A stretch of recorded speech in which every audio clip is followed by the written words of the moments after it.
What's going on, guys? Welcome to another episode of Smash JT. Another day, another Nintendo Switch 2 leak slash rumor, if you will. And like all of these, take it with a grain of salt, even if this one seems to have some realm of feasibility with it coming from a somewhat trusted source from the past. It's still a leak and rumor, and there's still some questions I have with it, but it's interesting enough to make a video on it. Hit that subscribe, give me a like, and check out SmashJT.com for the full breakdown of all the information regarding this latest Nintendo Switch 2 leak and rumor regarding the launch date and the pricing and the different models? Yeah, okay, let's get into this. First reported by WCCF Tech, this is the latest Nintendo Switch 2 rumor on the launch date, window, and models. Nintendo's newest gaming console, the Nintendo Switch 2, is anticipated to make its appearance around later 2024. For me, personally, I was thinking it might actually be early 2024. I'm thinking like second quarter. But if these rumors are to be believed, it looks like it's getting closer to fourth quarter, or at least entering that time frame in September. This revelation was made by Discord user Soldier Delta, the same individual that was credited with prior leaks about Team Ninja's Rise of the Ronin on the Snitches Discord server. Soldier Delta has now shed some light on the imminent Nintendo consoles, plural, presently codenamed NG, and they don't know what Nintendo is going to call it. That is really tightly under wraps. Specifically in the Discord server, he said, the Switch 2 has a targeted release date, September 2024. However, there's also a placeholder for early November. The internal name is NG, however, we don't know about the final name. There are two intended models, one being a standard one for $449 with a digital option for $400. This is all we have now. There's a lot to unpack with this, but let's start with the release date. He does say September 2024, but November 2024 has not been ruled out. Both of those make plenty of sense leading into the holiday season, especially in the US region. But this is one of those things where it would make sense for a new console to release. Everyone would be looking to upgrade, purchase, maximum hype cycle. I get it. I just thought Nintendo might be going a little bit earlier because the Nintendo Switch, while still selling like gangbusters, is kind of on its last legs, if judging anything from some of the latest third-party ports. Mortal Kombat 1, I'm looking at you. They could use a system refresh sooner than later. Now, here's the most interesting part of what he stated. There's going to be two models offered, one at $449 USD and one at $400 USD. The more expensive one, $50 more, would be the physical console, and the less expensive, the $400 option, would be the all-digital version.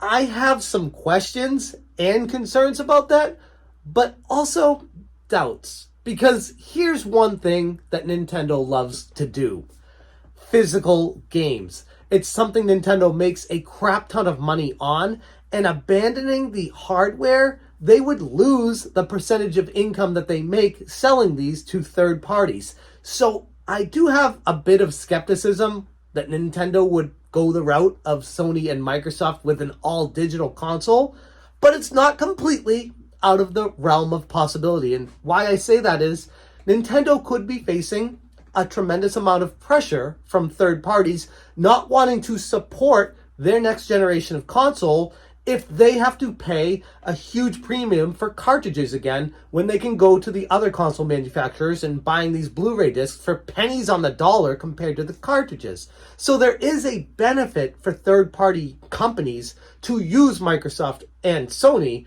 instead of going through Nintendo. But then again, I don't know how much pull they'd have. If Nintendo sells another gangbuster like the Nintendo Switch was, they have no choice but to put their games on that console for whatever price Nintendo dares to charge them, because that's where the gamers are, that's where they're willing to pay up, as they've shown in the past. It just would make more sense for that to be the direction Nintendo goes, not to mention full backwards compatibility with the Nintendo Switch library would just make sense.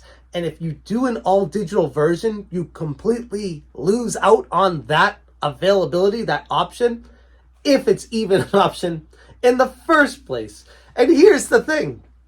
If this rumor is to be believed, that brings in some serious doubts on if the Nintendo Switch 2 is going to be backwards compatible at all. Because if it is backwards compatible, most people would have zero reason to purchase the all-digital version and lose out on their entire Nintendo Switch library that they wouldn't be able to migrate over. So I'm not loving this direction if it is to be believed. But again, it's just a rumor. Take it all with a grain of salt. And again, even though Soldier Delta has proven in the past credibility in accessing undisclosed information, it's crucial to approach these tidbits with at least a hint of skepticism, because more often than not, I've noticed that they're close, but they miss the mark more often than not. I do think the release date has some legitimacy to it. I could see a September, October, November type time frame of releasing of 2024 for the Nintendo Switch 2. But as far as the two different models are concerned, if that is to be the truth and be believed, and that actually happens, that's going to introduce a whole nother slew of questions that I have about what the intentions Nintendo has with the Nintendo Switch 2. If they're completely leaving the Nintendo Switch behind, if it's going to be a completely different platform that the Nintendo Switch was, and it's not going to even make sense to have it because it's going to have like dual screens, 3 screens, 5 screens. Nintendo likes to do something different with each iteration of their console. So it is possible. I don't know if it would be the smartest business decision for Nintendo to completely abandon the entire audience of the original Nintendo Switch, but they've done it before. They left the Wii after the Wii U failed. They could be thinking, oh, we don't want to do the same thing that we did with the Wii U and the Wii. Let's just completely migrate to a completely different new ecosystem once again to migrate all our users over and make that money all over again. Not completely out of the realm of possibility for Nintendo, but again, I don't think that would be the smartest direction to go with how successful the Nintendo Switch has been. And also the pricing, the price point itself, I have some questions about that. Why would someone choose to, in this crazy world of insane inflation that we're living through right now, why would someone worry about $50 difference and completely lose the ability to have physical copies of games attached to their system? That makes no sense whatsoever to me. Like the $100 difference with PlayStation 5 and Xbox Series X going to the S for $200 cheaper and PlayStation 5, the non-digital, for $100 cheaper, that makes at least a little more sense. Like $100, okay, I can kind of see. $50? No, that's just dumb. It's not a bright business decision if that is to be what Nintendo ends up doing. I don't know why anybody in their right mind would purchase an all-digital console. Yes, I'm sure there's some digital purists out there, but even still, you want to lose out on the ability of buying a physical game cartridge that could be on clearance or on sale for a crazy, ridiculously low price somewhere when you're locked into the eShop. That always seems to be more expensive than physical in the long run. Plus not having the ability to maintain or sell the games. It just makes very little sense for anyone to be enticed to spend $50 less just to be able to get the Nintendo Switch 2 console. The only time I could see someone caring to buy that would be at launch and they sell out of the physical editions. You're gonna have to buy the all-digital version if you want to be able to play it right away. But in the long run, I don't think that's a great idea, especially for the $50 difference. I think they need to make it at least a $100 gap, if not more, for it to be at least enticing for somebody to want to buy it. So that's why I see there's some skepticism that I have with this rumor here. Yes, it's possible, it's feasible, but the way Nintendo's been going, the way they make money off physical media, what they've done in the past, all of this kind of flies in the face of what Nintendo has done to be successful. And just because Sony and Microsoft went that direction, I don't necessarily think it's the right idea or direction for Nintendo to go. Time will tell if this ends up being true, but as of right now, that's what we got. These are the latest leaks and rumors from on Reddit, Soldier Delta, this was on WCCF Tech posted this leak, and it seems somewhat legitimate, at least the release date.